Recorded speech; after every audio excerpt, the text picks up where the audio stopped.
Hey, it's me, Larry, back again with yet another tech thing for you, right here, right now. In today's episode, we're talking about this new law that has just been passed by China, which can potentially affect the sale of consumer goods the world over. The law in question authorizes tight restriction on the sale abroad of dual-use goods with both civilian and military applications, nuclear materials and equipment, and other products and other services that touch on national security. Now, upon reading that law might not seem to make a lot of sense, and it might seem very vague, but I believe that is intentional.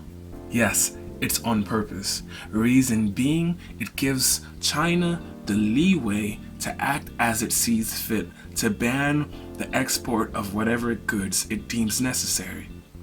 Now, we know the Trump administration has okayed something similar and what we now call the entity list, which is what the US has used to ban Huawei phones and telecommunications and 5G. All those things from Huawei were banned using the entity list. Now, if a US company wants to do business with Huawei, they must first apply for some sort of approval through the US government, through the Trump administration. I believe that this is China's way of hitting back. This is China's way of saying, okay, you want to play hardball? We can play hardball too. You want to ban your people, your companies from being able to sell it to us? Well, what if we did the same thing? This is so dangerous because we know that China is the number one exporter the world over. If you need something, if you bought something, if you look carefully on that tag, if you look carefully in that manual, odds are it says that it's been made in China. Well, what happens when the world's number one exporter gets a little angry and no longer wants to do business with your country? Now, we also know this. The US is the world's number one importer. We consume the most from other places, we take it all, and we are that melting pot.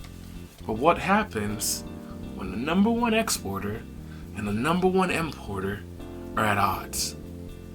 We are about to find out, ladies and gentlemen, and it's getting very scary. We know the US has historically banned Huawei, as mentioned before, and they have banned Line, and they're working very hard to ban TikTok, although that has yet to go into effect. Well, what happens when China starts to ban the export of their goods, the things that we like, the components that we use in our products? What happens when China starts to ban those? How does that affect consumer goods? What happens when China can no longer produce iPhones in China? How does that affect the cost of an iPhone? We know how expensive it is now as it seems. Well, how much more expensive can it get? What happens when our sneakers are no longer being made in China? What happens when China is banning all of these exports? What happens to the number one importer? Will we find other avenues? Will we find other means to take in product? Will we find other ways to make products and to manufacture? Does this mean that we will get more and more factories popping back up in the US? Will this revitalize the economy, or will this simply lead to our ruin? What happens when we can't get our hands on the things that we used to get our hands on at the price that we used to get them on?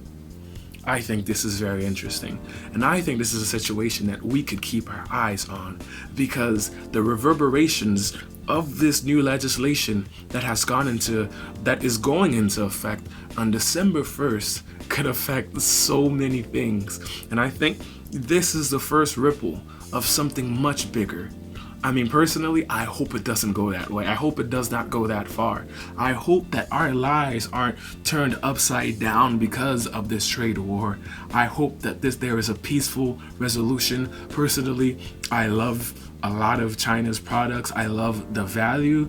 I love the paying a low price for a great product. But if If their products were no longer available, that would mean less competition in the US market. That would mean no more Xiaomi. That would mean no more Oppo. We're already on our last legs with Huawei, if you can find it, as it is. Now, don't forget, Huawei was the world's first smartphone manufacturer. It had just surpassed Samsung. So there was so much in the works that was good for us, the consumer. This was forcing Samsung and this was forcing Apple to innovate in ways that it might not have and give us products that we might not get.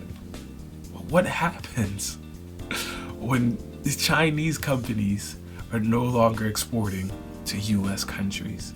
To the US country. It's just one country. There's just one US. This United States. Yeah. But yeah, let me know what you think. Let me know how you think this all plays out. Let me know what do you think the proper resolution is, and let me know how you think this might affect the US economy. That's been it for today. Before I leave, I just do want to remind you of this one thing. You know that thing that all the other channels ask you to do? Hit that red button and then hit that like button. Let me let you in on a secret. It's okay if you don't do that on all those other channels. But here, on Tech Things, you have to do that. It is a necessity. If not, you'll have big problems. So please, as this video comes to an end, make sure you hit that subscribe button so you can be notified when we release new videos with some interesting tech things for you. And I will see you guys next time. Bye bye.